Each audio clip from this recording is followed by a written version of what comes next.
नमस्कार दोस्तों, उम्मीद हो है कि आप लोग अच्छे से होंगे और आपने मेरे कई पुराने वीडियोस देखते रहे होंगे। अगर आपको वीडियो पसंद आ रहे हैं तो उस वीडियोस को लाइक कर दीजिएगा और चैनल को सब्सक्राइब कर दीजिएगा ताकि भविष्य में आपको आपके सामने समय-समय पर ज्ञानवर्धक वीडियोस आते रहें।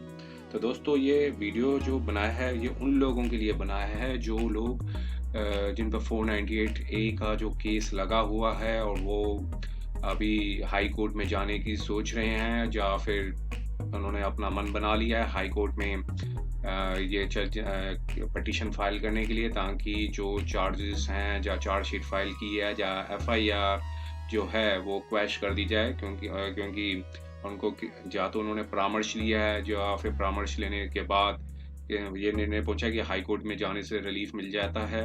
तो ये वीडियो मैं उन लोगों को बताना चाह रहा हूँ कि ताकि एक थोड़ी जागरूकता बने, क्योंकि हाई कोर्ट में जाने में कब आप जाएँ और कब जाना सही होगा, और अगर एफआईआर में या चार्जशीट में कुछ स्पेसिफिक एलिगेशंस लगी हुई हैं, तब फिर आपको रिलीफ मिलने की क्या संभावना हो जाती है, ये चीज़ बताने का प्रयास किया जा रहा है इस वीडियो के माध्यम से।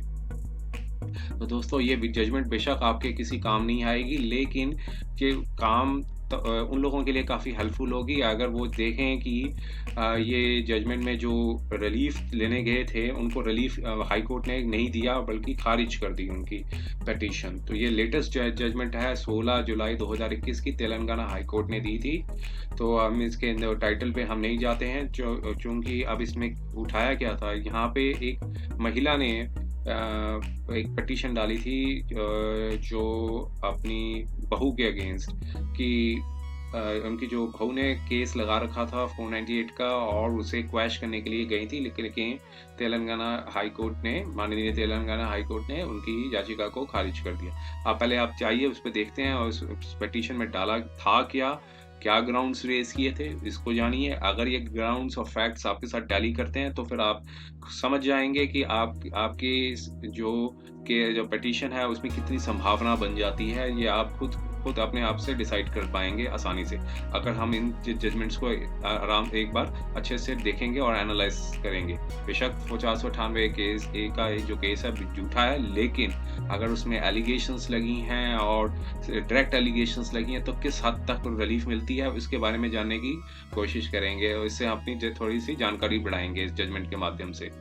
तो देखिए, ये पिटीशन जो फाइल की थी, ये क्रिमिनल पिटीशन थी, वही 482 में पिटीशन फाइल की थी जो केस पेंडिंग पड़ा था हैदराबाद में चीफ मेट्रोपॉलिटन कोर्ट में। ये उस केस के ऊपर गए थे, 482 का केस लगाया था माननीय उच्चतम हाई कोर्ट के सामने। तो उन्होंने ये बताया था कि जो अक्यूज्ड 2 थे, जो कि हस्बैंड थे, वो इसमें पार्टी नहीं थे, क्योंकि जो पिटीशनर का नाम नहीं लिखा गया है, तो अक्यूज नंबर 2 लिखा है, और जो पिटीशनर 1 है वो जो हैं वो भी रिलेटिव हैं हस्बैंड की। तो उन्होंने लिखा है कि जो ऑफेंसेस थे वो बनाए थे 498 और सेक्शन 4 और 6 डाउरी प्रोहिबिशन एक्ट 1961 का जो ऑफेंसेस चार्जेस लगे थे पिटीशनर के ऊपर, और फिर उनका पिटीशनर ने और उन दोनों कोर्ट ने दोनों के बयान जो सबमिशंस थी सुनी थी। अब उन केस क्या था, प्रोसिक्यूशन का केस ये था, देखिए, चार्जशीट फाइल हो गई थी। चार्जशीट में बताया था कि जो रिस्पोंडेंट नंबर 2 जो कि वाइफ थी और अक्यूज नंबर 1 जो कि पार्टी नहीं है इस पिटीशन में, वो उनकी जो मैरिज थी 6/2/2011 में हुई थी। फिर मैरिज के बाद जो एलिगेशंस लगाई हुई हैं थोड़ी सी कि इतना अमाउंट डाउरी दी, इतना गोल्ड दिया, और जो दूसरी जो तोला गोल्ड्स हैं, बाकी जो भी सामान है डाउरी का, वो सारा इसमें मेंशन किया। और फिर उन्होंने ये भी लिखा है कि 20 लाख के आसपास स्पेंड किया, और इसके बाद वो रिसाइड करते थे जो भी हाउस था, उन्होंने लिखा, और कुछ दिन तक रहे। उसके बाद थोड़ी सी एलिगेशंस लगाई, फिजिकल अब्यूज़ की, मेंटली की, और फिर उनके बाद फीमेल बेबी हुआ। ये सब चीज़, ऐसा नरेशंस हैं उसकी, जो प्रोसिक्यूशन ने जो एज इट जो एफआईआर जो डाली थी उसका जो भी एलिगेशंस थी वो भी यहाँ पर रिप्रोड्यूस कर दी है। ये सारी एलिगेशंस हैं, हम इस एलिगेशंस के मेरिट्स पे नहीं जाते हैं और कंटेंशंस पे जाते हैं। कंटेंशंस क्या थी? जो पेटिशनर थे, जो पेटिशनर जो थे वो जो कि इन्होंने पेटिशन डाली थी 482 में, उन्होंने क्या ग्राउंड रेज किया? उन्होंने कहा कि जो रिस्पॉन्डेंट नंबर 2 को प्रॉब्लम है और जो फैक्ट्स था, जो मेडिकल प्रॉब्लम थी, जो फैक्ट्स था उनके पेरेंट्स ने छुपाया था। अक्यूज नंबर 1 और रिस्पॉन्डेंट नंबर 2 को अक्यूज नंबर 1 को पता था कि रिस्पॉन्डेंट नंबर 2 अनकॉन्शियस हो जाती है और फिर अक्यूज नंबर 1 ने डाइवोर्स पिटीशन डाली थी जो कि डिसमिस हो गई थी। जो भी ग्राउंड था वो यहाँ पे मेंशन किया हुआ, स्ट्राइकिंग ऑफ द डिफेंस, जो कि मतलब अपना डिफेंस नहीं दे सके, डिफॉल्ट हो गया था उनका साथ, और वो उनका जो डिफेंस था वो स्ट्राइक ऑफ हो गया था। तो ये चीज़ें उन्होंने बताई थी। ये तो पैराग्राफ नंबर 1 में ये कंटेंशन थी, पैरा नंबर सब पार्ट 2 में दूसरी कंटेंशन की डाइवोर्स डाला था। अब नंबर 3 जो इशू उठाया, कंटेंशन उठाई जो पिटिशनर साहब के वकील ने, तो उन्होंने बताया कि कॉन्ट्रडिक्शंस थी स्टेटमेंट की, विटनेस की, और इम्प्रूवमेंट है और कोई एलिगेशंस नहीं है। इनफैक्ट कि जो उल्टा उन्होंने एलिगेशंस लगाई कि पिटिशनर को पीटा जाता था और जो उनकी इंजरीज हुई थी, और फोटोग्राफ्स उन्होंने फाइल की हैं। फिर चौथी इन्होंने कंटेंशन रही कि जो एक स्टेट ऑफ हरियाणा और भजन लाल की जो जजमेंट थी, जैसा मैंने एक वीडियो में डिस्कस किया था 482 का, अगर आप उसे देखेंगे तो उसमें स्टेट ऑफ हरियाणा और भजन लाल की जो जजमेंट है, चौधरी भजन लाल की जो जजमेंट है, ये काफ़ी ज़्यादा मतलब रेलिवेंट है। इसमें लीगल पॉइंट्स हैं माननीय सुप्रीम कोर्ट ने बताए थे, जो कि अभी तक दूसरी जजमेंट्स में बाइंडिंग किए जा रहे हैं। एक प्रेसिडेंट भी बना हुआ है इस जजमेंट का, तो इस जजमेंट का भी इन्होंने रेफरेंस दिया कि स्पेसिफिक एलिगेशंस नहीं है, और फिर उन्होंने प्रेयर उठाई कि क्वैश कर दिया जाए। तो ये उनकी सबमिशंस थी before the Telangana high court के सामने। अब कंटेंशन नंबर 2, रिस्पॉन्डेंट नंबर 2 के भी वकील आए होंगे, उन्होंने भी अपनी कंटेंशन रखी और ये बताया कि जो करंट जो केस फाइल था 2017 में था और पिटीशन जो फाइल करने आ रहे हैं 2021 में, और स्पेसिफिक एलिगेशंस हैं पिटिशनर के साथ भी।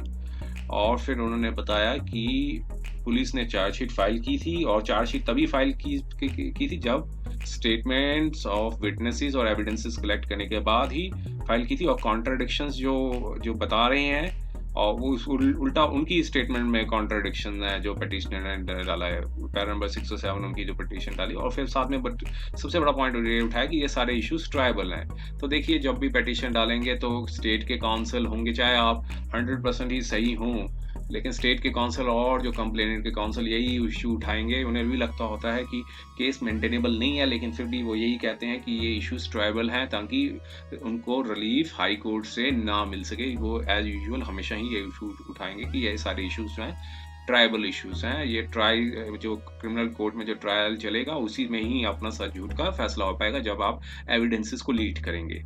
तो फिर ये चीज़ बताई। फिर उन्होंने बताया कि यहाँ लिखा कि instead of facing the trial proving her innocence file the petition after 4 साल के बाद। कहते हैं कि ट्रायल फेस करने के बजाय ये पिटिशन डाल दी है 4 साल के बाद।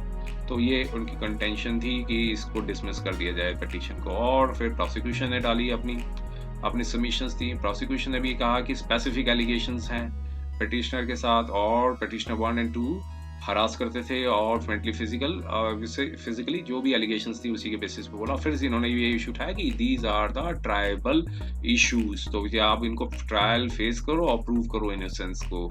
और प्रेजेंट पिटीशन जो फाइल की गई है टू डिफेंस जो है, ये 482 की जो पिटीशन है, डिफेंस रेस नहीं कर सकते इस पिटीशन पे, तो आप ट्रायल फेस करिए। यही इन्होंने इशू उठाया कोर्ट के सामने। अब कोर्ट ने अपनी फाइंडिंग्स दी। देखिए, फाइंडिंग्स के ऊपर जाते हैं हम। फाइंडिंग्स में वही चीज़ बताई उन्होंने, नरेशन की कि हाँ, जो प्राइम फेशिया केस क्या हो रहा है कि मैरिज हुई 2011 में, फिर फीमेल बेबी हुआ, और 25/2/2017 में जो है अक्यूज नंबर 1 ने एक डाइवोर्स की पिटीशन फाइल की, जो कि स्ट्राइकिंग और डिफेंस था। दोनों ने जो सबमिशंस दी थी उसमें कोर्ट ने अपना इन्फ्रेंसेस निकाले। फिर बाद में फिर अपना ऑब्जर्वेशन दी कि जो डाइवोर्स पिटीशन थी 5 साल के बाद डाली। फिर इन्होंने बताया कि जो रिस्पॉन्डेंट नंबर 2 थे और जो कंप्लेंट डाली थी 2017 में, चार्जशीट फाइल की थी जिसमें प्राइम फेशिया, देखिए यहाँ ये वर्ड है प्राइम फेशिया। तो अगर पहली चीज़ जो होती है वो यही चीज़ आती है कि प्राइम फेशिया केस बन रहा है कि नहीं बन रहा है। जब प्राइम फेशिया केस बन रहा है यहाँ पे, तो उन्होंने यही चीज़ बताया कि स्पेसिफिक एलिगेशंस हैं पिटिशनर के साथ भी, लर्नड काउंसिल के साथ भी, according to learned counsel petitioner जो है वो एम्प्लॉई हैं और साथ में उन्होंने बताया कि वो भी अक्यूज नंबर 1 के साथ रहती थी और रिस्पोंडेंट नंबर 2 के साथ रहती थी और स्पेसिफिकली मेंशन किया है कैश, ज्वेलरी और ये डाउटी डिमांड करते थे। स्पेसिफिक एलिगेशंस के बारे में बता दिया उन्होंने कि फ्लिथी लैंग्वेज यूज़ करते थे, ये करते थे, जो चार्जशीट में मेंशन था वो सारी एज इट इज़ मेंशन किया, मतलब जो बताया कोर्ट ने, मतलब अपना ओपिनियन दिया। फिर उन्होंने बताया कि रिकॉर्डेड स्टेटमेंट थी 161 की, उसमें भी स्पेसिफिकली मेंशन किया हुआ है कि जो है कि तो जो भी एलिगेशंस लगाई हुई हैं और फिर ये सारी मेंशन की हुई हैं। और फिर थोड़ा सा उनके पर्सनल आ जाता है, हम इसमें ये नहीं चाहते, प्लस ये इस चीज़ पे जाते हैं हम। ये लिखा क्या है कि प्राइम फेशिया केस बनता था कि स्पेसिफिक एलिगेशंस जो हैं पेटिशनर के खिलाफ भी लगी हुई हैं, और जो फिर डिफेंस रेज कर रहे हैं कि कॉन्ट्राडिक्शंस हैं, और ये भी कोर्ट ने कहा कि ये सब ट्रायल का पार्ट है, इस स्टेज का पार्ट नहीं है। जो भी है स्टेटमेंट में बदली, झूठ वगैरह जो भी है वो सब ट्रायल में, क्रिमिनल ट्रायल में फेस होगा, और यहाँ पे कोई नहीं है। फिर उन्होंने बताया कि पेटिशनर के ने काउंसिल ने बताया कि कोई स्पेसिफिक एलिगेशंस नहीं है और सस्टेनेबल नहीं ये। फिर उन्होंने बताया कि जो बीमारी थी उनके बारे में बताया। फिर देखिए सारी चीज़ें उन्होंने वही चीज़ें बताई। फिर उसने कोर्ट ने यही कहा कि कंटेंशन जो है वो बिलीवेबल नहीं है एट दिस स्टेज। जो भी इन्होंने बताया कि जो हो सकता है सही हो गलत, लेकिन हम इसमें ओपिनियन नहीं दे सकते। क्यों नहीं ओपिनियन दे सकती हाई कोर्ट? क्योंकि इन्होंने एविडेंसेस नहीं देखे हैं, सिर्फ जो डॉक्यूमेंट्री चीज़ें हैं उसके आधार पे अपना ओपिनियन दिया है। फिर बाद में ये बताया कि कोई डॉक्यूमेंट नहीं लगाया उन्होंने कि वो एक दूसरे को, मतलब पटिशनर को भी मारते थे। तो उन्होंने कहा कि कोई रिकॉर्ड में ऐसी चीज़ सामने नहीं आई है और कोई फाइल नहीं की है document to show that petitioner here and accused have lodged the complaint against the respondent and is bound by the record। तो देखिए यहाँ एक वीक पॉइंट बनता है कि अगर कोई पहले से केस किया होता उन्होंने, ये सबसे इम्पोर्टेंट पॉइंट है, इसको बड़ा ध्यान से नोट कीजिए। अगर इन्होंने कोई पहले स्पेसिफिक केस किया होता तब बेशक वो जो FIR जो की गई थी जो ऑपोजिट साइड से, वो काउंटर ब्लास्ट में भी treated as a counter blast. मैं नहीं कह रहा 100% में भी treated as a counter blast, क्योंकि कोर्ट ने यहाँ पे एक ओपिनियन दी है कि देखिए अगर उन्हें मार पीटा होता तो अगर कोई कंप्लेंट होती तो फिर एक बन जाता, एक लीगल डॉक्यूमेंट बन जाता, और लीगल डॉक्यूमेंट बनने के बाद कोई उसके ऊपर कोई FIR की करता है। आप मतलब अगर एक ने ऑलरेडी कंप्लेंट लॉन्च कर दिया, आप दूसरे के ऊपर कंप्लेंट लॉन्च करने जा रहे हैं, तो फिर काउंटर ब्लास्ट की नहीं जाती है, तो फिर उसका वेटेज खत्म हो जाता है जब तक पहली जो कंप्लेंट स्टैंड रहती है। तो ये चीज़ इन्होंने सबसे इम्पोर्टेंट पॉइंट बताया कि इससे पेटिशनर ने भी एलिगेशंस लगाई, मे भी करेक्ट था, लेकिन उन्होंने कोई मटेरियल थिंग्स प्रोड्यूस नहीं की कोर्ट के सामने कि जिससे कोई कंक्लूजन निकल सके। तो देखिए ये तो सही जजमेंट। अब इन्होंने हाई कोर्ट की जो, मतलब माननीय सुप्रीम कोर्ट की थी Bhajanlal, state of Haryana versus Bhajanlal की जजमेंट का भी जो पॉइंट रेज किए, वो जो मैंने आपके पिछले वीडियोस में ये इसका बारे में डिस्कस कर चुका हूँ इसके बारे में। फिर दूसरी जजमेंट्स के बारे में बताया। अब कंक्लूजन्स पे आइए। कंक्लूजन्स में यही बताया कि प्राइम फेशिया केस बनता है और स्पेसिफिक एलिगेशंस लगी हुई हैं, और चूंकि वो सेम घर में रहती थी, ये भी चीज लिखा है, the petitioner failed to make any ground to quash. तो उन्होंने कहा कि द पिटिशनर जो है devoid of any merits and is liable to be dismiss, और जो भी मिसलेनियस पिटिशन है वो भी डिसमिस कर दी है उन्होंने। तो देखिए इस जजमेंट से मेन मकसद, ये जजमेंट आपकी किसी काम नहीं आएगी, लेकिन ये काफ़ी ज़्यादा आपके इंफॉर्मेटिव है। मान लीजिए आप घर के कई लोगों के ऊपर केस लगाया हुआ है, अगर उनके पास स्पेसिफिक एलिगेशंस लगी हुई हैं और वो साथ रहते हैं, तो अब इस जजमेंट के आधार पे आप अपना खुद ही इन्फ्रेंसेस निकाल सकते हैं कि क्या ग्राउंड लेके आप हाई कोर्ट में जाएंगे।